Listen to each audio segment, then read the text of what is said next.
എന്നോട് ചോദിച്ച് എന്ന് ജോയിൻ ചെയ്യും എന്നുള്ളത്. ഞാൻ പറഞ്ഞു ഇന്ന് ജോയിൻ ചെയ്യാമെന്ന് പറഞ്ഞു. ആ ഇന്ന് എന്നുള്ളതാണ് എന്നെ അവിടെ ഉറപ്പിച്ചത്. സാറിൻ്റെ കൂടെ അമരം ഇതിൽ ആ ഷാർക്കൊക്കെ ചെയ്യാൻ വേണ്ടിയിട്ട് ഹെൽപ്പ് ചെയ്തെന്നുള്ളൂ. സാറിൻ്റെ തന്നെ ആദ്യം പടം അമരമാണ്. ഷാബു സാറായിട്ട് ഇപ്പോൾ ഷാബു സാറിന് പ്രിയൻ സാർ കൊടുക്കുന്ന ഫ്രീഡമാണ് അവിടെ വന്നിട്ട് ആ അത്രയും ബ്യൂട്ടിഫിക്കേഷൻ്റെ വഴിവെക്കുന്നതെന്നാണ് ഞാൻ വിചാരിക്കുന്നത്. കാരണം കാലാപ്പാനി എന്നൊക്കെ പടം വർക്ക് ഞാനും മാത്രമല്ല, നമ്മൾ കൂടെ വർക്ക് ചെയ്ത ജോണി, സുരേഷ്, ഇവരെല്ലാവരും 3 ദിവസമൊക്കെ ഞങ്ങൾ ഉറങ്ങാതെ we are doing Priyan sir film. അവിടെ ഒരു ഫാമിലി ആൾക്കാരേ ഉള്ളൂ. മോഹൻലാൽ സാർ, അങ്ങനെ കുറച്ച് ആൾക്കാരുണ്ട്. നമ്മൾ അവരെ കാണുന്നു, അവരായിട്ട് ഇതാക്കുന്നു, മിങ്കിൾ ചെയ്യുന്നു. പിന്നെ ഞങ്ങൾ ചെയ്യുന്നതൊക്കെ തമിഴും തെലുങ്കും അങ്ങനത്തെ സാധനങ്ങൾ. കമൽ സാറിൻ്റെ കൂടെ വർക്ക് ചെയ്യുന്ന ഏത് അസിസ്റ്റൻ്റ് ഡയറക്ടറും ആർട്ടിൽ വർക്ക് ചെയ്യണം. അതാണ് അവിടുത്തെ. ഹലോ ബാവക്ക, വെൽക്കം. ഇപ്പോൾ ഒരുപാട് വർഷത്തെ എക്സ്പീരിയൻസ് ഉണ്ടെന്ന് അറിയാം. അപ്പോൾ നമുക്കൊന്ന് കുറച്ച് പുറകിൽ നിന്ന് തുടങ്ങാം. ബാവക്ക എങ്ങനെയാണ് സിനിമയിലേക്ക് വരുന്നതും? സിനിമ ഒരു പാഷനായിട്ട് വന്നതാണോ അതോ ആക്സിഡൻ്റലി വന്നതാണോ? എങ്ങനെയായിരുന്നു ബാവക്കയുടെ സിനിമയിലുള്ളൊരു തുടക്കം? അസിസ്റ്റൻ്റായിട്ട് വന്നപ്പോൾ ഉള്ള തുടക്കം എങ്ങനെയാണ്? നമസ്കാരം. ഞാൻ സിനിമയിൽ ആക്സിഡൻ്റായിട്ട് വന്ന് പെട്ട ആളാണ്. ദറ്റ് ഈസ് നോ പാഷൻ ഉണ്ടോ. പക്ഷേ വന്ന് പെട്ടതിൽ പിന്നെ പാഷനായിട്ട് ഈ കരിയർ അങ്ങനെ കൊണ്ടുപോകുന്നുള്ള ഒരു ഇതാണ്. അതായത് when I was in college in Chennai, ഞാൻ എൻ്റെ സ്റ്റഡിയുടെല്ലാം ചെന്നൈയിലായിരുന്നു. അപ്പോൾ അവിടെ ഞാൻ ചെറിയ ബോർഡൊക്കെ എഴുതുന്ന ആ ഗ്രാമത്തിൽ ഒരു ചെറിയ ആർട്ടിസ്റ്റാണ്. അങ്ങനെ ഇരുന്നപ്പോഴാണ് ഞങ്ങളെ വീടിൻ്റെ തൊട്ടടുത്ത് ഒരു ഷോപ്പിംഗ് കോംപ്ലക്സ് വരെ ഒരു 5-6 കടകളിൽ അതിലൊരാൾ വർക്ക് ചെയ്യുന്നുണ്ടായിരുന്നു. പുള്ളി സാബു സാറിൻ്റെ കൂടെ വർക്ക് ചെയ്യുന്ന ഒരു വ്യക്തിയാണ്. അവരുടെ നെയ്ബറും സാബു സാറിൻ്റെ കൂടെ വർക്ക് ചെയ്യുന്നുണ്ട്. അങ്ങനെ ഞാൻ ചോദിച്ചു എന്തെങ്കിലും വർക്ക് കിട്ടാൻ ചാൻസ് ഉണ്ടോയെന്ന്. അപ്പോൾ പറഞ്ഞു ഇങ്ങനെ ഒരാൾ ആവശ്യമുണ്ട്, സാറിനോട് ചോദിക്കാമെന്ന് പറഞ്ഞു. അങ്ങനെ ഞാൻ എത്തിപ്പെട്ടു. ഒരു ഇൻ്റർവ്യൂ എടുത്തതിന് ശേഷം അതിൽ എന്തറിയോ ആ ഇൻ്റർവ്യൂവിൽ സാർ എന്നോട് പിന്നീടാണ് പറഞ്ഞത്. എന്നോട് ചോദിച്ച് എന്ന് ജോയിൻ ചെയ്യും എന്നുള്ളത്. ഞാൻ പറഞ്ഞു ഇന്ന് ജോയിൻ ചെയ്യാമെന്ന് പറഞ്ഞു. ആ ഇന്ന് എന്നുള്ളതാണ് എന്നെ അവിടെ ഉറപ്പിച്ചത്. Suppose if I say yesterday or tomorrow or day of tomorrow എന്ന് പറഞ്ഞിരുന്നെങ്കിൽ ആ പണി എനിക്ക് ജോലി കിട്ടൂല എന്ന് സാർ പിന്നീടാണ് എൻ്റെ അടുത്ത് പറഞ്ഞത്. വഴി തന്നെ വേറെ അങ്ങനെ ആക്സിഡൻ്റലി വന്നുപെട്ട ഒരു ഇൻഡസ്ട്രിയാണ് അത്. ഏതായിരുന്നു ആദ്യത്തെ സിനിമ സാറുമായിട്ട് ചെയ്തത്, സാബു സാറുമായിട്ട് ചെയ്തത്? സാറിൻ്റെ കൂടെ അമരം ഇതിൽ ആ ഷാർക്കൊക്കെ ചെയ്യാൻ വേണ്ടിയിട്ട് ഹെൽപ്പ് ചെയ്തെന്നുള്ളൂ. സാറിൻ്റെ തന്നെ ആദ്യം പടം അമരമാണ്. അപ്പോൾ അതിൽ ഫുൾ ടൈം ഇതില്ല. പക്ഷെ ആ സമയത്തൊക്കെ നമ്മൾ ആഡ്സ് ചെയ്യുമായിരുന്നു. രാജു മേനനും സുരേഷ് മേനൻ, അങ്ങനെ കുറേ ആളുകൾ ആഡ്സ് നമ്മൾ അവിടെ ചെന്നൈയിൽ ചെയ്തു വരുന്നു. ഞാൻ ഫുൾ ടൈം, അതായത് സിനിമ എന്ന് കാണുന്നത് നമ്മൾ ഗിരീഷ് കർണാട് ചെയ്ത ഒരു ഡോക്യുമെൻ്ററി ഫിലിമുണ്ട്. രാജീവ് മേനൻ എന്ന ക്യാമറ, അതിൽ കൂറ്റനാട് വെച്ചിട്ടായിരുന്നു അതിൻ്റെ ഷൂട്ട്. അതാണ് ആദ്യമായിട്ട് ഞാൻ ക്യാമറ കാണുന്നത്. പക്ഷേ ഫിലിമായിട്ട് വർക്ക് ചെയ്യുന്നത് മുഷ്കുരാത്ത് എന്ന് പറഞ്ഞിട്ട് കിലുക്കത്തിൻ്റെ ഹിന്ദി വേർഷൻ. അതിലാണ് ഫസ്റ്റ് ഒരു ഫുൾ ടൈം ഫിലിമിൽ വർക്ക് ചെയ്യുന്നത്. അതായിരുന്നു ഫസ്റ്റ്. ഈ പീരിയഡിൽ തന്നെ ഇപ്പോൾ എനിക്ക് തോന്നുന്നു ഇപ്പോൾ ഭരതൻ സാറിൻ്റെ സിനിമകൾ കഴിഞ്ഞാൽ പ്രിയൻ സാറിൻ്റെ സിനിമകളിലാണ് ആർട്ട് ഡയറക്ഷനെ പറ്റി ഒരു കോമൺ ഓഡിയൻസ് തന്നെ എടുത്ത് പറയുകയും എടുത്ത് സംസാരിക്കുകയും അതിൽ ഫ്രെയിംസിൻ്റെ ഭംഗിയും അതിലുള്ള പ്രോപ്സിൻ്റെയും അതിൻ്റെ സെറ്റുകളുടെയൊക്കെ ഭംഗി സംസാരിച്ചു തുടങ്ങി. അതിലൊക്കെ വളരെ ഇമ്പോർട്ടൻ്റ് ആയിട്ടുള്ള സിനിമകളാണ് ഇപ്പോൾ തേന്മാൻ കൊമ്പത്ത്, അദ്വൈതം, കാലാപാനി എന്നുള്ള സിനിമകൾ. ഇതിലൊക്കെ വർക്ക് ചെയ്തിട്ടുണ്ടാകും ബാവക്ക. ഇതിൻ്റെയൊക്കെ ആ ഒരു സമയത്തെ ഒരു എക്സ്പീരിയൻസ് എങ്ങനെയായിരുന്നു? സാബു സാറിൻ്റെ കൂടെ ഉള്ളൊരു ലേണിംഗ് എക്സ്പീരിയൻസ് എങ്ങനെയാണ്? ഷാബു സാറായിട്ട് ഇപ്പോൾ ഷാബു സാറിന് പ്രിയൻ സാർ കൊടുക്കുന്ന ഫ്രീഡമാണ് അവിടെ വന്നിട്ട് ആ അത്രയും ബ്യൂട്ടിഫിക്കേഷൻ്റെ വഴിവെക്കുന്നതെന്നാണ് ഞാൻ വിചാരിക്കുന്നത്. കാരണം when you give the freedom for any technicians, so do it, believe dum, then you will get നല്ലൊരു റിസൾട്ട് കിട്ടും. അത് തന്നെയാണ് സാറിൻ്റെ കിട്ടുന്ന. പ്രിയൻ സാറ് സാറായിട്ട് ഡിപ്പെൻഡ് ചെയ്തിട്ടുള്ള സാധനങ്ങൾ നല്ല രസമായിട്ട് വന്നിട്ടുണ്ട്. പിന്നെ എന്താ പറയുക, ദർ ഈസ് എന്താ പറയുക, ഒരു മ്യൂച്വൽ അണ്ടർസ്റ്റാൻഡിങ് ഉണ്ട്. അതായിരുന്നു. ഇപ്പോൾ സാറിപ്പോൾ നമ്മളടുത്ത് ഒരു സെറ്റ് ഇടാൻ പറഞ്ഞിട്ട് സാറ് ഒരു റെഫറൻസ് തന്ന് പോയി കഴിഞ്ഞാൽ സാറ് വരുമ്പോഴത്തേക്ക് അത് തീർത്ത് വെച്ചിട്ടുണ്ടെങ്കിൽ there is minor correction will be there. അതുണ്ടാവും. കാരണം എല്ലാം നമ്മൾ ആരും തഴഞ്ഞതല്ല. And your mind is different, my mind is different. So sir എന്താണ് വിചാരിച്ചത് അതിൻ്റെ ഏകദേശം ഒരു രൂപത്തിൽ നമുക്ക് ചെയ്തു വെക്കാൻ പറ്റും. ദെൻ പുള്ളി വന്ന് ചെയ്യും. അപ്പോൾ അതിൻ്റെ ഒരു ജെല്ലിങ് ആണ് നമ്മൾ ആ കൂടെ കൊണ്ടുപോകുന്നതും. അതിന് പിന്നെ ഏത് വർക്ക് ചെയ്താലും you have to put 100% dedication for the work.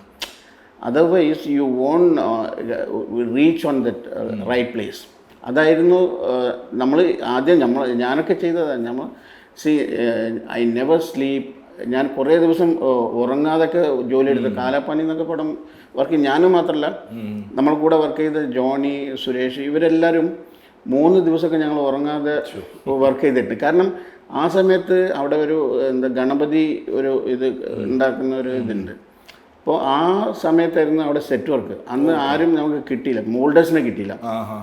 So അപ്പോൾ നൈറ്റ് നൈറ്റ് നമ്മൾ തന്നെ എല്ലാവരും, ഞങ്ങൾ 3 പേരും കുറച്ച് ആൾക്കാർ, ലോക്കൽ ആൾക്കാരൊക്കെ വെച്ചിട്ട് വർക്ക് ചെയ്തിട്ടുള്ള ഒരു സമയമുണ്ടായിരുന്നു. അതാണ് ഇന്ന് നമ്മൾ ഈ നിലയ്ക്ക് എത്തിയതെന്ന് ഞാൻ എന്ന് വിചാരിക്കും. എൻ്റെ വിശ്വാസം അതാണ്. കാരണം ഞാൻ നേരത്തെ പറഞ്ഞ പോലെ while put 100% dedication you can reach somewhere and you will get something. അങ്ങനെ ഒരു ആറ്റിറ്റ്യൂഡാണ്. സോ അതാണ് എനിക്ക് സാറിൻ്റെ കൂടെ നിൽക്കാനും വർക്ക് ചെയ്യാനും പറ്റിയ ഒരു ഇത്. അപ്പോൾ അഴകിയ രാവൺ ആദ്യത്തെ സിനിമ, അതിലും അഗൈൻ വളരെ രസമുള്ളൊരു ആംബിയൻസ് ആണ് ക്രിയേറ്റ് ചെയ്യാൻ പറ്റുന്നത്. കാരണം മമ്മൂക്കയുടെ ഒരു വീടുണ്ട്, ഒരു വളരെ പൊങ്ങച്ചക്കാരനായ ഷോ ഓഫ് ആയിട്ടുള്ള ഒരാൾ. അപ്പുറത്ത് കുറച്ച് ദാരിദ്ര്യം പിടിച്ചൊരു കുടുംബമുണ്ട്, അവരുടെ വീടുണ്ട്, പഴയ തറവാടാണ്, പ്രതാപികളായിരുന്നു. പക്ഷേ ഇപ്പോൾ ആ വീട് ഷൂട്ടിങ്ങിന് വേണ്ടി അതിന് മാറ്റി വേറൊരു അറ്റ്മോസ്ഫിയറും ക്രിയേറ്റ് ചെയ്യണം. അപ്പോൾ ഒരു ക്രിയേറ്റ് ചെയ്യാനുള്ള ഒരുപാട് സ്പേസ് ഉള്ളൊരു സിനിമയായിരുന്നു. അതെങ്ങനെയായിരുന്നു അഴകിയ രാവണനിലെ വർക്കിംഗ് ഒരു എക്സ്പീരിയൻസ് എങ്ങനെയായിരുന്നു? അഴകിയ രാവൺ അതും തന്നെ ആക്സിഡൻ്റലി കിട്ടിയ പടമാണ്. നമ്മൾ മരിച്ചുപോയ ഒരു സച്ചിദാനന്ദൻ പറഞ്ഞിട്ടൊരു കൺട്രോളറുണ്ട്, പുള്ളി മരിച്ചുപോയി. പുള്ളിയാണ് എന്നെ ഒരു ദിവസം വിളിച്ച് പറയുന്നത്, നിനക്ക് പടം ചെയ്യാൻ പറ്റുമോ? ഞാൻ ചെയ്യാം, പക്ഷെ ചെയ്തു കഴിഞ്ഞാൽ വീണ്ടും ഇങ്ങോട്ട് വരരുത്, മീൻസ് ഹൗസറിൻ്റെ അടുത്ത് വരരുത്, പിന്നെ അങ്ങോട്ട് പോയിക്കൊള്ളണം എന്നുള്ളത്. ഞാൻ പറഞ്ഞു, സാർ നമ്മൾ പഠിച്ചു വരുന്നുള്ളൂ, ചേട്ടൻ ഒരു പടം ചെയ്തു നോക്കട്ടെ. എന്നിട്ട് കാലാപ്പാനിയൊക്കെ കഴിഞ്ഞ് നിൽക്കുന്ന കാലാപ്പാനിയൊക്കെ കഴിഞ്ഞ് പിന്നെയും കുറേ ഹിന്ദി പടങ്ങളൊക്കെ ചെയ്തു. അതിന് ശേഷമാണ് ഞാൻ വരുന്നത്. അപ്പോൾ എന്നോട് ഞാൻ ശരി എന്നാലും പോയി ചെയ്യാം എന്നുള്ള ഒരു ഇതിൽ തീരുമാനത്തിൽ പോയി കമൽ സാറിനെ കാണുന്നു. അപ്പോൾ എനിക്ക് മലയാള ഇൻഡസ്ട്രിയിലായിട്ട് യാതൊരു പരിചയമില്ല കേട്ടോ. The thing is we are doing Priyan sir film. അവിടെ ഒരു ഫാമിലി ആൾക്കാരേ ഉള്ളൂ, മോഹൻലാൽ സാർ, അങ്ങനെ കുറച്ച് ആൾക്കാരുണ്ട്. നമ്മൾ അവരെ കാണുന്നു, അവരായിട്ട് ഇതാക്കുന്നു, മിങ്കിൾ ചെയ്യുന്നു. പിന്നെ ഞങ്ങൾ ചെയ്യുന്നതൊക്കെ തമിഴും തെലുങ്കും അങ്ങനത്തെ സാധനങ്ങൾ. അപ്പോൾ we don't know I don't know about the Malayalam industries. അങ്ങനെ കമൽ സാറിനെ കാണുന്നു, ആദ്യമായിട്ടാണ് കമൽ സാറിനെ കാണുന്നത്. കണ്ടെന്ന് പറഞ്ഞ് ഇങ്ങനെ കഥ പറയാം. അപ്പോൾ ഞാൻ വീട്ടിൽ നിന്ന് എറണാകുളം എത്തി, 10 മണിക്ക് എത്തി. 10:30 കമൽ സാർ വന്നു. പോകുന്ന വഴിക്ക് ചേർത്തല ലൊക്കേഷൻ കാണാൻ പോകാമെന്ന്. അപ്പോൾ ഞാൻ പറഞ്ഞു കഥ നമുക്ക് വണ്ടിയിൽ പറയാം എന്ന് പറഞ്ഞു. അങ്ങനെ വണ്ടിയിൽ പോകുമ്പോൾ കഥ പറയുന്നു, കഥ കേട്ടുന്നു, ലൊക്കേഷനിലെത്തുന്നു, എത്തി ലൊക്കേഷൻ കണ്ടു. അപ്പോൾ ഇതാണ് പൊങ്ങച്ചക്കാരനാണ്, ആ വീടല്ല നമുക്ക് വേണ്ടത് എന്നുള്ളതാണ്. അപ്പോൾ എൻ്റെ ഒരു കോൺഫിഡൻറ്റ്, നമ്മൾ സാറിൻ്റെ കൂടെ വർക്ക് ചെയ്തിട്ടുള്ള ഒരു കളർ പാലറ്റും കളേഴ്സിങ് അന്ന് തന്നെ അതിൻ്റെ ഒരു സ്കീമിങ് ഉണ്ടായിരുന്നു. അപ്പോൾ അങ്ങനെയൊക്കെ ചെയ്യാം എന്നുള്ളൊരു അങ്ങനെ കഥ കേട്ട് തിരിച്ച് എറണാകുളം വന്ന് അന്ന് ഈവനിങ് തന്നെ ചെന്നൈ പോവുകയും ചെയ്തു. പോയിട്ട് പ്രൊഡ്യൂസറെ കണ്ടു.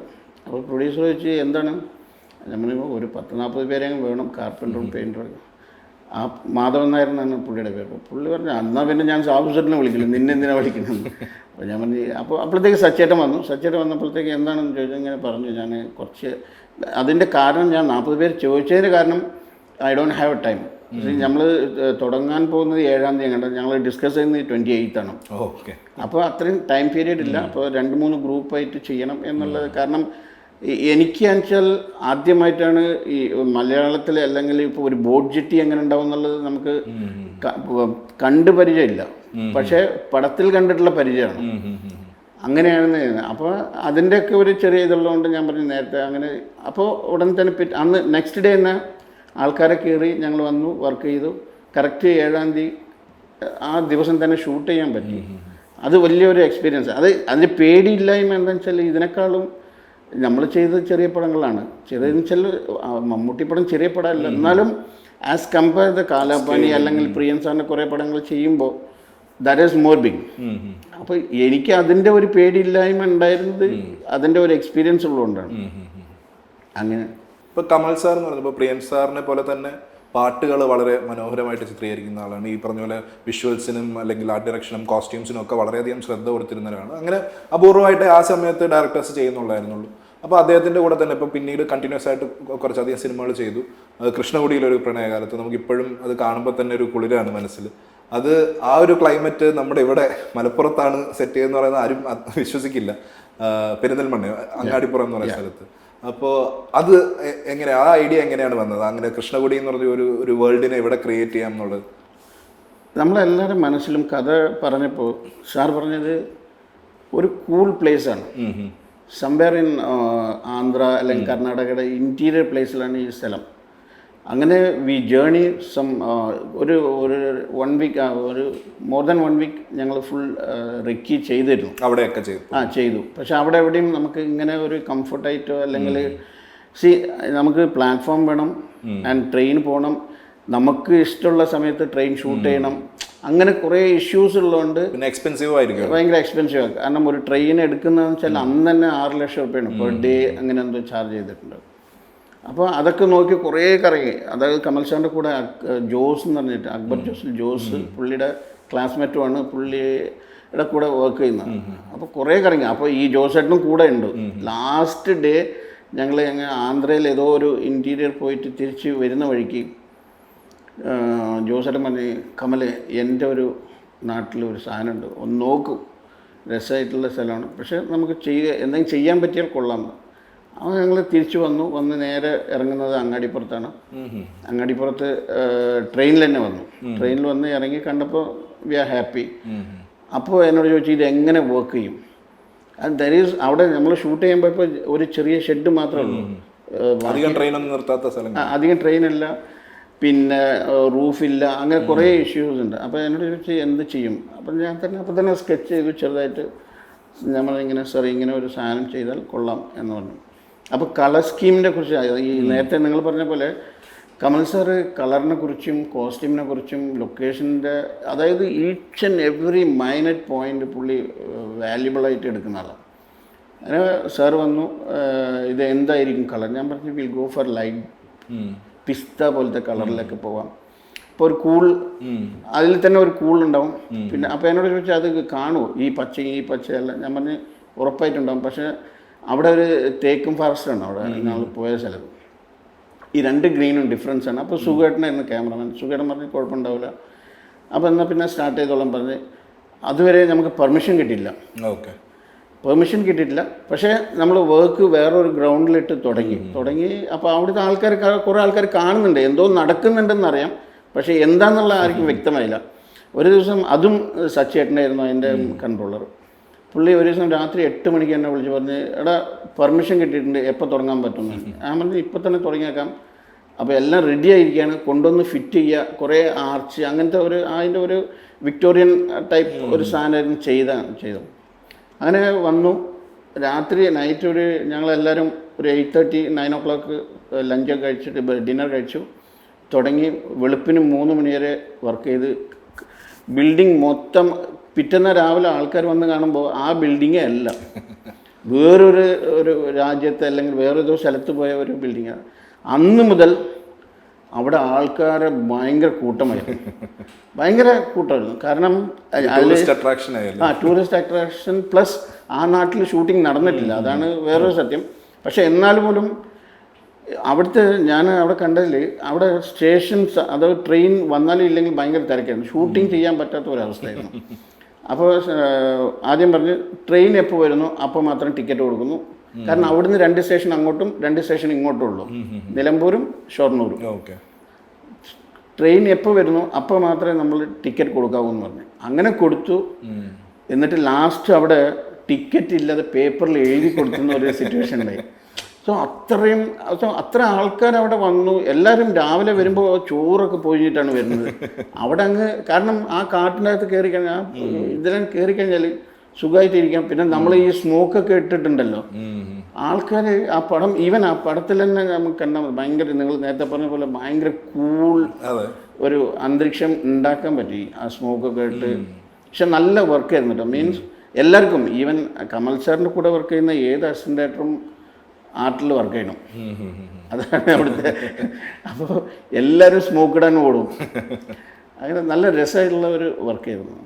ഇപ്പോൾ ഒരു ആർട്ട് ഡയറക്ടർ എന്ന് പറയുമ്പോൾ ഇപ്പോൾ എല്ലാ മേഖലകളെ പറ്റിയും അതിഭയങ്കരമായിട്ടുള്ള അറിവുണ്ടാവണം. ഇപ്പോൾ സ്കെച്ചിങ്ങിൽ തുടങ്ങി ഇപ്പോൾ ഫിസിക്സ് ആയാലും ജോഗ്രഫി ആയാലും അല്ലെങ്കിൽ കൺസ്ട്രക്ഷൻ, കാർപ്പൻട്രി, എല്ലാത്തിനെ പറ്റിയും ഏത് സമയത്താണ് എന്താ യൂസ് ചെയ്യാൻ പറ്റുകയെന്ന് നമുക്ക് പറയാൻ പറ്റില്ല. ഇപ്പോൾ പ്ലംബിങ് എന്ത് വേണമെങ്കിൽ ആവാം, ഇപ്പോൾ മെക്കാനിക്സും എല്ലാം ആവാം. അപ്പോൾ ഇതൊക്കെ ഒരു ആർട്ട് ഡയറക്ടർ എന്നുള്ള രീതിയിൽ അപ്ഡേറ്റഡ് ആയിട്ടിരിക്കാനും ഇത് പഠിച്ചുകൊണ്ടിരിക്കാനും ഇത് എങ്ങനെ ഇത് ഇത്രയും തിരക്കിൻ്റെ ഇടയിൽ ഇതിനുള്ള സമയം എങ്ങനെയാണ്, റിസർച്ച് എങ്ങനെയാണ് കണ്ടെത്തുന്ന സമയം? അതിൽ ഇത് നേരത്തെ നിങ്ങൾ പറഞ്ഞ പോലെ ഒരു ആർട്ട് ഡയറക്ടർ പറഞ്ഞാൽ ഈ ഷുഡ് നോ ഓൾ ഇന്ന് എന്ത് മെറ്റീരിയൽ മാർക്കറ്റിൽ ഇറങ്ങിയിട്ടുണ്ട് എന്നുള്ളതിനെ കുറിച്ച് അപ്ഡേറ്റ് ചെയ്യാനാണ്. രണ്ട്, ഇവനക്ക് കോർഡിനേറ്റ് ചെയ്യാനുള്ള ഒരു കഴിവ് മസ്റ്റായിട്ടുണ്ട്. ഒരു നല്ല ആർട്ടിസ്റ്റ് വന്നിട്ട് ഒരു ആർട്ട് ഡയറക്ടർ ആവാൻ പറ്റില്ല. നല്ല ആർട്ട് ഡയറക്ടർ ആവാനേ പറ്റില്ല. കാരണം ഈ കോർഡിനേഷൻ എന്ന് പറഞ്ഞാൽ വേറൊരു കഴിവാണ്. ഈ കോർഡിനേഷൻ്റെ ഒപ്പം നമ്മൾ ഇപ്പോൾ നമ്മളൊരു പടത്തിന് ഒരു ബെല്ല് വേണം. ഫോർ എക്സാമ്പിൾ ഇപ്പം ഞാൻ ചെയ്ത ഗഗനചാരി, അത് ഒരു സയൻറ്റിഫിക് മൂവിയാണ്. സോ ഒരു പടം നമ്മൾ സംസാരിക്കുമ്പോഴാണ് അതിനെക്കുറിച്ച് ആദ്യമായിട്ട് പഠിക്കുന്നത്. പക്ഷേ basic you should know something about that. അല്ലാതെ ഓടിപ്പോയിട്ട് ഒന്ന് പഠിക്കാൻ പറ്റില്ല. എന്നെ സംബന്ധിച്ച് ഞാൻ വന്നിട്ട് my father was A rigger. ഞാൻ ചെറുപ്പത്തിൽ തന്നെ നമ്മൾ ഇതിൻ്റെ ജോലിയും കാര്യങ്ങളൊക്കെ ചെയ്തു. അപ്പോൾ ഒരു കൺസ്ട്രക്ഷനെ കുറിച്ചിട്ടോ അല്ലെങ്കിൽ ഒരു സാധനം ഒരു 15 ഫീറ്റ് എന്ന് പറഞ്ഞാൽ എത്ര നീളം ഉണ്ടെന്ന് എനിക്ക് പെട്ടെന്ന് ഗസ് ചെയ്യാൻ പറ്റും. അങ്ങനത്തെ ഒരു കഴിവ് ഉള്ളതുകൊണ്ട് ഈസി ആയിട്ട് നമ്മൾ ഇതിൽ നിന്ന് എസ്കേപ്പ് ആയി വരും. പക്ഷെ എന്നാലും പോലും മാർക്കറ്റിൽ എന്തൊക്കെ ഇറങ്ങുന്നു, എന്തൊക്കെ യൂസ് ചെയ്യാൻ പറ്റും, പ്രോപ്പർട്ടീസിന് ഉപരി ഇപ്പോൾ ഒരു സെറ്റ് ഇടുന്നു. ഇപ്പം ഈ ഗ്ലാസ്, ഈ ടിൻറ്റഡ് ഗ്ലാസ് എവിടെ കിട്ടും, അല്ലെ ഈ ടിൻറ്റഡ് ഗ്ലാസ്സിൽ എന്തൊക്കെ വെറൈറ്റി ഉണ്ട് എന്നുള്ളതിനെ കുറിച്ച് ആദ്യം അറിയണം. അപ്പോൾ ഇന്നത്തെ കാലത്ത് it is very easy because all the things you have in finger tips. The previous it is very tough. And പിന്നെ വേറെ എന്താ പറയുക, പ്രീവിയസ് നമ്മൾ ചെയ്യുന്നതായിരുന്നു സെറ്റ്. ഇന്ന് റെഫറൻസ് കൂടിയതുകൊണ്ട് ഇത് തന്നെ വേണം എന്നുള്ളത് എല്ലാവർക്കും ഒരു ഇതുണ്ട്. ഇപ്പോൾ ഈ പ്രോബ്ലം സോൾവിങ്ങും ക്രൈസിസ് മാനേജ്മെൻറ്റും ഒക്കെ ഇപ്പോൾ എന്തെങ്കിലും ഒരു സെറ്റിലൊരു പ്രോപ്പർട്ടിയുടെ പ്രശ്നം വന്നാലോ അല്ലെങ്കിൽ പെട്ടെന്ന് ഇതല്ല വേണ്ടത് അതാണ് വേണ്ടതെന്ന് പറയുമ്പോൾ ഈ സോഴ്സിങ്ങും ഇതൊക്കെ ഭയങ്കര ബുദ്ധിമുട്ടുള്ള കാര്യങ്ങളല്ലേ. ഇത് പെട്ടെന്ന് ആ ഒരു പ്രത്യേകതരം സാധനങ്ങൾ കിട്ടിയില്ല എന്നൊക്കെ പറഞ്ഞാൽ നമ്മൾ സിനിമാ സെറ്റുകളിൽ റെഗുലർലി കാണുന്നതാണ്. അപ്പോൾ അത് ആ ഒരു പ്രോബ്ലം സോൾവിങ് കൂടെ ഇതിനകത്തൊരു വലിയൊരു ഫാക്ടറല്ലേ. ഫസ്റ്റ് തിങ് നമ്മളെ കൂടെ നിൽക്കുന്ന ആളുകളാണ് ഇതിന് മെയിൻ. നമ്മൾ എന്താ മെയിൻ ബോൺ ആണ് പറയുന്നത്. കാരണം അവർ എത്രത്തോളം cinema is not a one man show. Even ഡയറക്ടറോട്ട് ആദ്യം രണ്ട് പില്ലർ വേണം. ഒരു ഡയറക്ടറും ഒരു പ്രൊഡ്യൂസറും ഒന്ന് പില്ലർ ഉണ്ടെങ്കിൽ we can build it anything. അതുപോലെയാണ് എൻ്റെ കൂടെ നിൽക്കുന്ന ആൾക്കാർ. ഞാനിപ്പോൾ ഒരു ഷൂട്ട് നടക്കുമ്പോൾ അവർ ചില ഡയറക്ടേഴ്സ് പറയും എനിക്ക് ഇതല്ല വേണ്ടിയിരുന്നത്, ഇതാണ് വേണ്ടിയിരുന്നത് എന്ന് പറയുമ്പോൾ അതിനെ കണ്ടെത്തുക എന്നുള്ളത് എൻ്റെ മാത്രം ജോലിയല്ല. നമ്മളെ കൂടെ നിൽക്കുന്നവരും നമ്മളെ കൂടെ അങ്ങനെ ഒരു നമ്മൾ സപ്പോർട്ടിങ് ഇല്ലെങ്കിൽ we cannot come up. Because അതാണ് ബേസിക്. അതിനിപ്പോൾ ഈ ഇൻഡസ്ട്രിയിൽ ഏത് മേഖല എടുത്താലും അതുകൊണ്ട് എൻ്റെ കൂടെ ഉള്ള ആൾക്കാർ എനിക്ക് നല്ല സപ്പോർട്ടീവ് ആയിട്ടുണ്ടെങ്കിൽ ഉറപ്പായിട്ടും എനിക്ക് എന്തും ചെയ്യാമെന്നുള്ള ഒരു. ഇപ്പോൾ ഇപ്പോൾ ആക്ടേഴ്സിനെ കണക്കിലെടുക്കുകയാണെങ്കിൽ ഇപ്പോൾ ആക്ടേഴ്സും ആർട്ട് ഡയറക്ടറും തമ്മിൽ അധികം ഇൻട്രാക്ട് ചെയ്യേണ്ടി വരില്ല എന്നൊക്കെ ആയിരിക്കും ഓഡിയൻസിൻ്റെ ഒരു പോയിന്റ് ഓഫ് വ്യൂവിൽ പെട്ടെന്ന് തോന്നുക. പക്ഷേ ഇപ്പം നമ്മളൊരു സെറ്റിലുള്ള ഒരു പ്രോപ്പർട്ടിയോ അല്ലെങ്കിൽ ചെറിയ പ്രോപ്സോ ഒക്കെ ആക്ടേഴ്സിന് വളരെയധികം ഗുണകരമാവാറുണ്ട്, യൂസ്ഫുൾ ആവാറുണ്ട്. അങ്ങനെ പ്രോപ്സ് യൂസ് ചെയ്ത് വളരെ എഫക്റ്റീവായിട്ട് ആക്ട് ചെയ്യുന്ന ആക്ടേഴ്സ് ആരൊക്കെയാണെന്നാണ് ഭാവയ്ക്ക് തോന്നിയിട്ടുള്ളത്? ഞാൻ ഇതെന്താ ഇത് അക്കോർഡിംഗ് ടു സബ്ജക്റ്റാണ്. ബിക്കോസ് ചില പടത്തിൽ ചില ഫിലിമിൽ നമ്മൾ അങ്ങനെ ചെയ്യേണ്ടി വരും, കുറേ മോർ ഓഫ് പ്രോപ്സ്. ഇപ്പോൾ ഞാൻ റീസെൻ്റ്ലി ഒരു ആഡ് ചെയ്തു, ലാൽ സാർ ആയിരുന്നുണ്ട്. അപ്പോൾ അതിൻ്റെ കാൺസെപ്റ്റ് തന്നെ ഒരു മോഡേൺ ഹൗസിൽ ഒരു സാധനം സാർ കൊണ്ടുവന്ന് വെക്കുന്നു. സോ ആ സാധനം കണ്ടപ്പോൾ സാർ ചോദിച്ചു ഇത് കുറേ കഷ്ടപ്പെട്ടിട്ടുണ്ടല്ലോ എന്ന് പറഞ്ഞു. സോ അതാണ്. അപ്പോൾ അവരെ ഇപ്പോൾ എല്ലാ ആർട്ടിസ്റ്റും ഇപ്പോൾ എല്ലാവർക്കും ബോധം എന്നല്ല പറയുക, എല്ലാവരും ഭയങ്കര മൈന്യൂട്ടായിട്ട് ശ്രദ്ധിക്കാൻ തുടങ്ങിയിട്ട്. പണ്ട് കാലത്ത് അങ്ങനെയല്ല, വരിക അഭിനയിക്കുക അല്ലെങ്കിൽ അങ്ങനെ. ഇപ്പം നമ്മളെ ഇൻഡസ്ട്രിയിൽ നമ്മളെല്ലാവരും കണ്ടുകൊണ്ടിരിക്കുന്ന സാധനമാണ് ഈ ഒരു സ്ക്രിപ്റ്റ് വന്നു കഴിഞ്ഞാൽ അത് വായിക്കുന്ന അന്ന് മുതൽ പ്രീ പ്രൊഡക്ഷൻ മുതൽ ഷൂട്ട് തീരുന്നവരെ എല്ലാ നടന്മാരും ഇപ്പോൾ സപ്പോർട്ടീവാണ്. അതെ. അപ്പം അത് വളരെ പ്ലസ്സാണ് ശരിക്കും പറഞ്ഞത്. സിനിമയെ സംബന്ധിച്ച് അത് വളരെ പ്ലസ്സാണ്. അപ്പം അതുപോലെ തന്നെയാണ് സാറിനെ കണ്ടപ്പോൾ ഈ സാധനം നിങ്ങൾ ഭയങ്കര കഷ്ടപ്പെട്ടിട്ടുണ്ടാവുമല്ലോ. അപ്പം അത്രയും മൈന്യൂട്ടായിട്ട് ആൾക്കാർ നോക്കാൻ തുടങ്ങിയെന്നുള്ള എല്ലാവരും, നോട്ട് ഈവൻ ലോൽ സാർ, എല്ലാ ആർട്ടിസ്റ്റും അവരൊരു അഭിനയം മാത്രമല്ലാതെ ഈവൻ ലൈറ്റിങ്ങിനെ കുറിച്ച് പറയാറുണ്ട്. എനിക്ക് ഈ ലൈറ്റ് നന്നായിരുന്നു. ഇപ്പം നമ്മൾ പടം കണ്ടിട്ട് ആൾക്കാർ വിളിക്കാറുണ്ട്. അതൊക്കെ ഒരു ഒരു ഒരു നല്ല ഒരു സൂചനയാണ്. മലയാളത്തിൻ്റെ സ്വർണ്ണകാലം തന്നെ എന്ന് പറയാം. ഇപ്പോൾ ആ ഒരു സ്റ്റേജിൽ എല്ലാവരും എത്തി. അതാണ് അതിൻ്റെ ദർ ഈസ് നോ നടൻ അല്ല ആർട്ട് ഡയറക്ടർ അങ്ങനെയുള്ള ഒരു ഇത് പോയിട്ട് ഇപ്പോൾ എല്ലാവരും ഒരുമിച്ച് കൊളാബറേറ്റീവായിട്ട് വർക്ക് ചെയ്യുന്നതുകൊണ്ടായിരിക്കും അങ്ങനെ ഒരു ഇതുള്ളത്. പിന്നീട് ബാവക്കയുടെ ഏറ്റവും ഇമ്പോർട്ടൻറ്റ് സിനിമകളിലൊന്നാണ് CID മൂസ. അത് ഇപ്പോൾ കണ്ടാലും നമ്മൾ നിർത്താണ്ട് പൊട്ടിച്ചിരിക്കുന്ന ഒരു സിനിമയാണ്.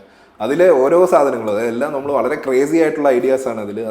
അത് ചിലപ്പോൾ പാളിപ്പോവാം, എന്ത് വേണമെങ്കിൽ സംഭവിക്കാം. അങ്ങനെ ഒരു ഭയങ്കര റിസ്കി സബ്ജക്റ്റും കൂടിയായിരുന്നു അത്.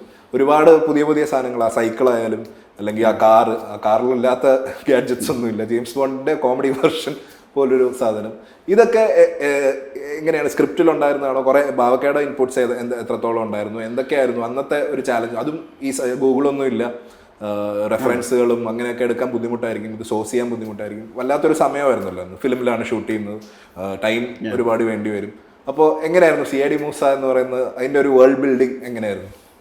CID മൂസ ഇറ്റ്സ് വലിയ പടമാണ്. C V shot in 100 days ആണ്. അന്ന് 100 days ഷൂട്ട് ചെയ്യാൻ പറഞ്ഞാൽ ഇറ്റ്സ് വെരി ബിഗ് ഫിലിം. അപ്പോൾ അതിൽ രണ്ട് കാര്യങ്ങളാണ്. ഒന്ന്, script discussion. CB Udayan script ചെയ്തപ്പോൾ ഈ സാധനങ്ങളൊക്കെ ഉണ്ട്. പക്ഷേ ദേ ഡൂയിങ് ഡെയിലി അപ്ഡേഷനാണ്. കാരണം അവരിപ്പോൾ ഓരോന്ന് ആലോചിച്ചുകൊണ്ടിരിക്കുന്നുണ്ട്. നമുക്ക് ആ എക്സാമ്പിൾ സലീം കുമാർ നടന്നു വരുമ്പോൾ ഈ ആദ്യം പ്ലാൻ ചെയ്ത് പുള്ളിയുടെ വെറുതെ ചുമ്മാ ഇങ്ങനെ തുണി ഇട്ട് നടന്നു വരുന്നതാണ്. അപ്പോഴാണ് പറഞ്ഞത് സൗണ്ട് എഫക്ട്സ് ഒക്കെ നന്നാവാൻ വേണ്ടി കുറേ പാട്ടുകളൊക്കെ കേട്ടിട്ട് അത് ലൊക്കേഷനിൽ വന്നിട്ട് ഇംപ്രൂവൈസ് ചെയ്തതാണ്. സോ അത് നമുക്ക് ഇപ്പോൾ കാണുമ്പോഴും നിങ്ങൾ പറഞ്ഞ പോലെ ഭയങ്കര കൗതുകമാണ് ആ പടം. ഇപ്പം കുട്ടികൾ കാണുമ്പോൾ ഒക്കെ വെരി എന്താ പറയുക എൻജോയിങ് ദാറ്റ് ഫിലിം. അത് അതിൽ ടാസ്ക് ആയിരുന്ന കാറായിരുന്നു. അപ്പോൾ കാറിൽ ഇങ്ങനത്തെ സീൻ എഴുതി വെച്ചിട്ടുണ്ട്. കാറിൽ ഒരു ലിവർ ഇട്ടാൽ പൊടി വരണം എന്നുള്ള പൊടി വരണം എന്ന് പറഞ്ഞാൽ കുറേയൊക്കെ മെക്കാനിക്കൽ വർക്ക് ചെയ്യണം. CG ഒന്നും ചെയ്യാൻ പറ്റില്ല അന്ന്. CG ഇല്ല. CG വളരെ അത് it's not possible to that. അപ്പോൾ അന്ന് CG ചെയ്യണമെങ്കിൽ മറ്റേ മിക്സൽ ക്യാമറ വർക്ക് ചെയ്യണം. അപ്പോൾ അത് ഇതെന്താ ഇങ്ങനത്തെ ഒരു ഇതിന് കോമിക്കിന് വർക്കൗട്ട് ആയത് വളരെ പാടാണ്. അപ്പോൾ എൻ്റെ അടുത്ത് പറഞ്ഞ് ദിലീപ് ഉണ്ടായിരുന്നു, CB ഉദയൻ, ജോണി, എല്ലാവരും പറഞ്ഞു ബോക്ക നമുക്ക് ഒരു വണ്ടി ആ കാറിൽ ഇങ്ങനെ വരും, ഈ ജെയിംസ് ബോണ്ടിൻ്റെ കാറാണ് വേണ്ടതെന്നൊക്കെ പറഞ്ഞു. അങ്ങനെ കാറ് തപ്പിപ്പിടിച്ചു. കാറ് ഞാൻ തന്നെ തപ്പി പാലക്കാട് പോയി. പാലക്കാട് നിന്ന് ഒരു ജ്വല്ലറി ഉടമൻ്റെ ഒരു കാറായിരുന്നു, വാങ്ങിച്ചു. കൊണ്ടുവന്നപ്പോൾ എനിക്കറിയില്ല ഇത് എങ്ങനെ ചെയ്യണമെന്ന്. അങ്ങനെ ഞാനിങ്ങനെ ആലോചിച്ചിരുന്നത്, ഞാനിപ്പോൾ കുറച്ചൊക്കെ ഞാൻ പറഞ്ഞില്ല, ഞാൻ റിഗറായതുകൊണ്ട് നമുക്ക് കുറച്ച് മെക്കാനിക്കൽ സാധനങ്ങളൊക്കെ അറിയാം. അപ്പോൾ എവിടെ ലിവർ വലിച്ചാൽ അവിടെ എങ്ങനെ പൊങ്ങും എന്നുള്ളതിനെക്കുറിച്ച് അറിയാം. അങ്ങനെ ഒരു വർക്ക്ഷോപ്പ് കണ്ടുപിടിച്ചു. അത് ദിലീപിൻ്റെ കെയറാഫിൽ തന്നെ ആ വർക്ക്ഷോപ്പ് ഉണ്ട്. ആ വർക്ക്ഷോപ്പിൽ പോയി ഞങ്ങൾ സംസാരിച്ചു, ഇങ്ങനെ വരണം, ഇങ്ങനെ പോകണം. അപ്പോൾ അയാൾ ചോദിച്ചു, സാർ ഇത് എങ്ങനെ വരും? ഞാൻ പറഞ്ഞു വരണം, അതാണ്. അങ്ങനെ അന്ന് എൻ്റെ കൂടെ ഉണ്ടായിരുന്നത് രതീഷ് പൊതുവാളാണ്. രതീഷ് ആയിരുന്നു അതിൻ്റെ ഇൻചാർജ് മൊത്തം. ഞാൻ പറഞ്ഞു രതീഷിന് ഇങ്ങനെയൊക്കെ വരണം, ഇന്ന ലിവർ ഇത്ര ഇതിലിവിടെ വെച്ചിട്ട് ഒരു ഷോക്കപ്പ് ആഡ് ഓൺ ചെയ്യണം, ആ ഷോക്കപ്പിലായിരിക്കും ഇത് പൊങ്ങേണ്ടത് എന്നുള്ള സാധനം. ബാക്കിയുള്ളതൊക്കെ എല്ലാം കാൽക്കുലേറ്റ് ചെയ്ത് നമ്മൾ തന്നെ കൊടുക്കണം. ഇതിലെന്താ അറിയോ സാർ, ഇതിൽ രണ്ട് കാര്യങ്ങൾ. ഒന്ന്, ബേസിക് നമുക്കൊന്നും അറിയില്ല എന്ന് പറഞ്ഞു കഴിഞ്ഞാൽ വേറെ വിഷയമാണ്. So at least if you know something you can explain dum, then they can build it. അപ്പോൾ അതിന് വേറെ ക്വാളിറ്റി ഉണ്ട്. ഇപ്പോൾ ഒന്നും ഇപ്പം ഞാൻ ബ്ലാങ്ക് ആയിരുന്നെങ്കിൽ അവർ ചെയ്യുന്നത് മാത്രം കണ്ടു നിൽക്കാനേ പറ്റുള്ളൂ. നമുക്ക് ബേസിക് എന്തെങ്കിലും ഒരു സാധനം അറിയുകയാണെങ്കിൽ ഇത് ഇങ്ങനെ ചെയ്താൽ ഇങ്ങനെ വരുമോ എന്ന് ചോദിക്കുമ്പോൾ അവർ പിന്നെ അതിൻ്റെ മുകളിൽ വേറെ കുറച്ച് എഫേർട്ട് എടുത്തിട്ട് അതിൻ്റെ ഔട്ട്പുട്ട് നന്നാവും. അപ്പോൾ അങ്ങനെ പറഞ്ഞപ്പോൾ രതീഷ് പറഞ്ഞു, സാർ ഓക്കെ ചെയ്യാം എന്നൊക്കെ പറഞ്ഞിട്ട് രതീഷ് 10-12 ദിവസം അവിടെ തന്നെയായിരുന്നു, ആ വർക്ക്ഷോപ്പിൽ തന്നെയായിരുന്നു. രാവിലെ പോവും വൈകുന്നേരം വരും അങ്ങനെ. പക്ഷെ ഫൈനലി അതിൻ്റെ ഔട്ട്പുട്ട് വന്നപ്പോഴാണ് ഇന്നലെ ഖത്തർ റേഡിയോ എന്ന് എന്നെ വിളിച്ചിരുന്നു. അവർ ചോദിച്ച ഇതാണ്, ഇത് എങ്ങനെ ചെയ്തു? ബിക്കോസ് CID മൂസയുടെ 21ാം വാർഷികം ജൂലൈ 4 എങ്ങനെയുണ്ട്. അപ്പൊ ആ കാറിൽ തന്നെ മറ്റേ ക്യാപ്റ്റൻ രാജു പറയുന്നത് കാല് ചവിട്ടി താഴോട്ടിറങ്ങിയിട്ട് തള്ളിക്കൊണ്ടുപോകാൻ പറ്റുന്നു.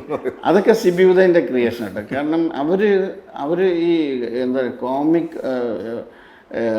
കുറേ പടങ്ങൾ കണ്ടിട്ട് അതിൻ്റെ ഒരു ഇൻസ്പിറേഷൻ ആയിരിക്കും അതിൻ്റെ ഒക്കെ ഒരു.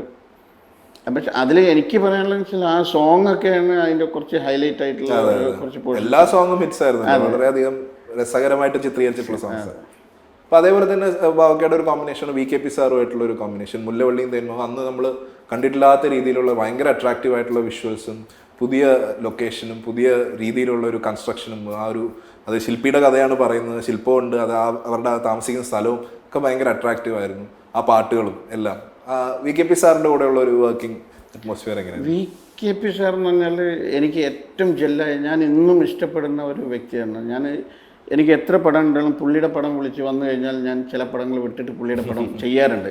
കാരണം ഞാൻ നേരത്തെ പറഞ്ഞ പോലെ പ്രിയൻ സാറിന് സാബു സാർ എത്ര ഫ്രീലാൻസ് അല്ലെങ്കിൽ എന്ത് തരുന്നോ ആ ഒരു സ്പേസ് നമുക്ക്, എനിക്കെന്നല്ല ഏത് ടെക്നീഷ്യൻസിനും VKPയുടെ കൂടെ വർക്ക് ചെയ്യുമ്പോൾ കിട്ടും. അതിൻ്റെ ഒരു ഇതാണ് നമുക്ക്. പുള്ളി അതേമാതിരി പുള്ളിയുടെ കൂടെ വർക്ക് ചെയ്യുന്ന ഇന്നൊരു കാര്യം എന്താണെന്ന് വെച്ചാൽ, പുള്ളിയുടെ കൂടെ ഇന്നേ വരെ വർക്ക് ചെയ്തിട്ടുള്ള എല്ലാ DOPs നോക്കിക്കോളൂ, വലിയ DOPs ആയിരിക്കും, ടോപ്പിലിരിക്കുന്ന ആൾക്കാരായിരിക്കും പുള്ളിയൊക്കെ. അപ്പോൾ അൾട്ടിമേറ്റ്ലി ഞാനിപ്പോൾ PC സാറിൻ്റെ കൂടെ വർക്ക് ചെയ്യുമ്പോൾ എനിക്ക് പുള്ളിയുടെ കൂടെ എൻ്റെ പേര് വെക്കാൻ ചെറുതായിട്ട് വെച്ചാലും ഐ എം ഹാപ്പി. കാരണം ഈ വലിയ ലെജൻസിൻ്റെ കൂടെ വർക്ക് ചെയ്യുക എന്നുള്ളത് അതിൻ്റെ ഒരു കാര്യം കൂടിയാണ് പുള്ളിയുടെ കൂടെ ഞാൻ വർക്ക് ചെയ്യാൻ. മുല്ലവല്ലിയും സംബന്ധിച്ച് അത് തന്നെ, തിരുവായിരുന്നു ക്യാമറമാൻ. എൻറ്റയർലി ഡിഫറെൻ്റ് ആയിട്ടുള്ള ഒരു ലൊക്കേഷൻ, കഥ പറച്ചിലും അതിൻ്റെ ടേക്കിങ്സും. പിന്നെ എനിക്ക് തോന്നുന്നു, എൻ്റെ അറിവ് ശരിയാവുന്നല്ല, ഫസ്റ്റ് ടൈം ഹൈ സ്പീഡൊക്കെ കൊണ്ടുവന്ന പുള്ളിയാണെന്ന് തോന്നുന്നു. അങ്ങനത്തെ കുറേ കാര്യങ്ങൾ പുള്ളി അപ്ഡേഷനാണ്. അതിൻ്റെ ഒരു ഇതുണ്ട്. പിന്നെ ഞാൻ പുള്ളിയുടെ കൂടെ വർക്ക് ചെയ്യാൻ കാരണം വെച്ചാൽ പുള്ളി ആദ്യമായിട്ട് ഒരു ആഡ് ഫിലിം ചെയ്തിട്ടുണ്ട്, ടൈറ്റാൻ ഓണം. പുള്ളിയുടെ ഫസ്റ്റ് വർക്കാണ്, എൻ്റെയും ഫസ്റ്റ് വർക്കാണ്. പുള്ളി എന്നെ തന്ന് ജിം ഗണേഷ് എന്ന ക്യാമറയാണ് പുള്ളിയുടെയും ഫസ്റ്റ് വർക്ക്. അങ്ങനെ ഞങ്ങൾ 3 പേരും പുള്ളിയുടെ പ്രൊഡക്ഷൻ തന്നെ, പക്ഷേ ഞങ്ങൾ 3 പേരും ആദ്യമായിട്ട് വർക്ക് ചെയ്യുന്നതാണ്. അപ്പോൾ അതിൻ്റെ ഒക്കെ ഒരു ചെറിയ ഇതാണ്. VKPയുടെ കൂടെ കുറേ പടങ്ങൾ ചെയ്തതും. മുല്ലവല്ലിയും ഭയങ്കര, എനിക്ക് ഫസ്റ്റ് സ്റ്റേറ്റ് അവാർഡ് വാങ്ങിത്തന്ന ഒരു ഫിലിം കൂടിയാണ്. So I am very happy with work VKP sir. VKP sir ഇന്നലെയും എന്നെ വിളിച്ച്, ഇന്നലെ എനിക്ക് മെസ്സേജ് അയച്ചു, ഇതിൻ്റെ ഉള്ളൊഴുക്ക് കണ്ടിരുന്നു, ഇറ്റ്സ് ഓസം ഫിലിം എന്നൊക്കെ പറഞ്ഞു. ഏത് പടത്തിനും അതിൻ്റെ director they should be 100% involve ഉണ്ട്. അവരെ കുട്ടിയാണ്. ഇപ്പം ആമേനിൽ ആ പള്ളി ഇറ്റ്സ് അത് പൊളിഞ്ഞ് വീഴാൻ അല്ലെങ്കിൽ അത് പൊളിച്ച് മാറ്റണം എന്നുള്ള ഒരു സിറ്റുവേഷനുള്ള പള്ളിയാണ്. പക്ഷെ ആ പടത്തിൽ കറക്റ്റായിട്ട് നമുക്ക് അതിൻ്റെ ഏജിങ് കാര്യങ്ങളൊക്കെ ചെയ്യാൻ പറ്റും. അത് വളരെ ചാലഞ്ചിങ് ആയിട്ടുള്ള ഒരു വർക്ക് തന്നെയാണ്. CGയും നമ്മൾ ചെയ്യുന്ന വർക്കും കൂടി മെർജ് ചെയ്ത് കഴിഞ്ഞാൽ you can believe that it is CG or it is set. ഫോട്ടോഗ്രാഫിയിൽ എന്ത് ചെയ്യാൻ പറ്റും, ഏതാണ് CG ചെയ്യാൻ പറ്റുക. ഇപ്പോൾ നമ്മൾ ഈ ഫോണിൽ ഇരുന്നിട്ട് CG ചെയ്യുന്ന ആൾക്കാരാണ്. മീൻസ് വലിയ വർക്കല്ല, AI ഒക്കെ വന്നു തുടങ്ങി. അതെ, ഇനി അടുത്ത കാലം അതാണ്.